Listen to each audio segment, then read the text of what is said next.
All right, we're back again for a thrilling policing video. Brief story of the day. So my friend Anthony is a big Swifty. These are like later on you'll hear about me referring to this again, but trust me, I've already talked about it, but it'll be out of order. But he's a big Swifty, and he made me. He's like, oh man, you gotta check out this new Taylor version stuff. And I listened to the Fearless Taylor version because you know they were something. They were something. But like, man, her adult voice is a lot better on Love Story than the teenage voice. So you guys should like compare the differences. But anyway, we could talk about Taylor all day, but we're not going to. I'm not a Swifty, just so you know, but I do appreciate the adult voice or the other one. Anyway, we're talking about policing. We were anyway, right? So we have to introduce one of the fundamental problems of policing, right? And this is actually true for most things. So when we think about like when we have access to resources in terms of a standpoint, right? We know that we have to find one, like what our goal is, right? And our goal as a police department, police agency, right, is to reduce crime and protect the community. Um, I guess maybe these are two different things, right? But we have to do this, right? This is what we judge the police by more often than not, and we could probably judge them by other things, but more often than not, we think a police department does well if we think we feel safe, if we're protected from crime, if we live in a good area, we don't have like a fear of crime and things like that, right? So if those things are going on, we think police departments are doing well. Right? And if we think about this from a policing standpoint, right, our goal as a police department is going to be to either reduce or prevent crime from occurring.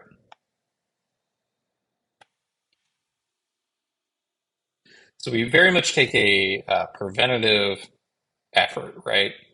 And while we can't, prevent all of it, right, we can restrict it, right? And that's maybe what the goal of policing is, right? Is to restrict crime to like the lowest acceptable amount, right? So if we think about it this way, right, we know if this is ultimately our goal, like any other kind of agency or any kind of like walk of life, right, we have limited resources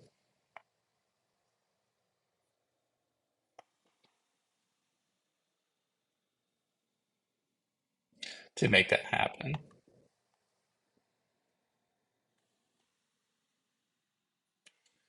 And yet, we have to, kind of like maximize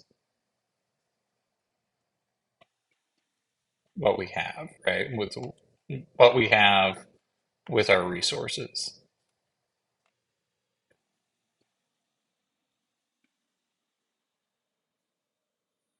So in this case, if we were in an economics class, right, we would call this is a scarcity problem,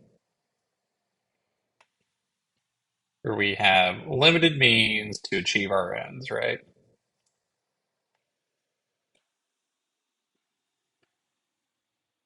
If I'm a police department, I have a limited budget, I have limited personnel, I have limited technology and equipment, right? I don't have an endless supply of it, right? I don't live in a time of abundance. Um, is what that would be the opposite of scarcity, right? Is abundance, right? So we have limited means to achieve our goals, right? And if our goal is to prevent crime, we have to make do with what we have, right?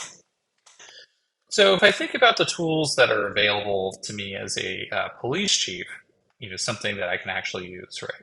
Well, I guess you should make this blue since we're talking about it, right? One is going to be the officer, right? I have people on the street that are going in, right? And I also, have the ability to manipulate how these people are distributed, right? And I can do that, via a car like this, right?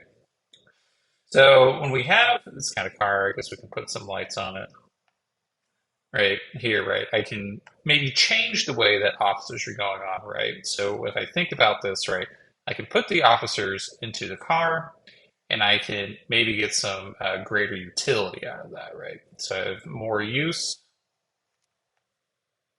depending on how I allocate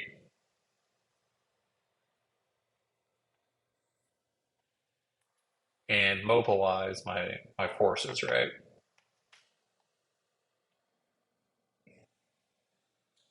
I also have to think about, if I'm a police chief, right? Why do I think these kinds of things work, right? So if I am a police officer and I have, these officers like available to me, I have to think about like, what do I expect to work, or why do I expect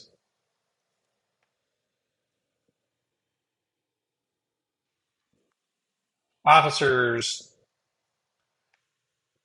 and or patrol cars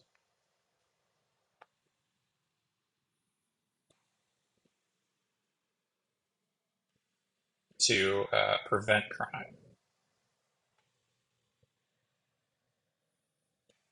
So in this case, we're asking like, what is the, kind of like fundamental theory about why I think, police and police resources and officers work, right?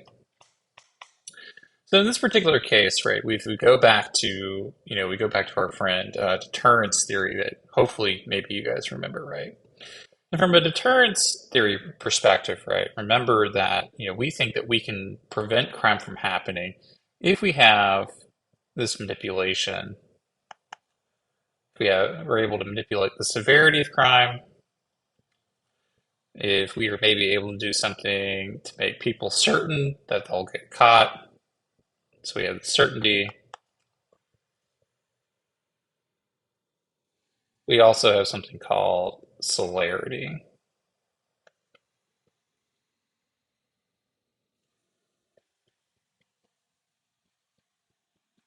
And celerity is like the speed at which punishment is done, right?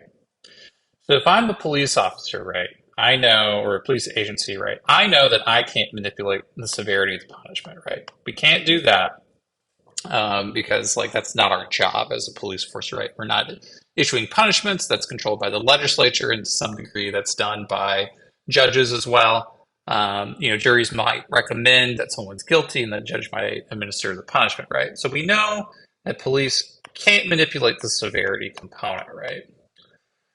But what they can do if we have police cars and we have the mobile, right? We can maybe manipulate something like if you do something, maybe you'll be quickly caught, right? So maybe we can manipulate here. But really, if we're a police force, right? I guess I can change all these.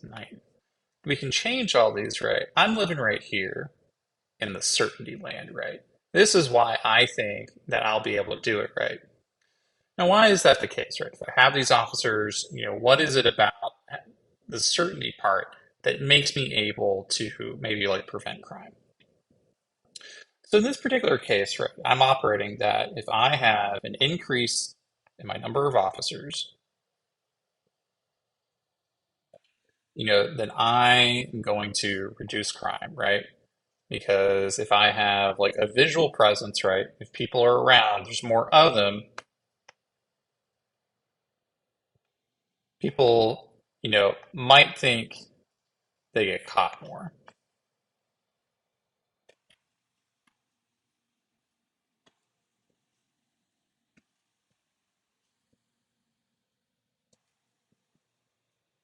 Right? Because I have more officers, I can send them to more events, more things going on, right?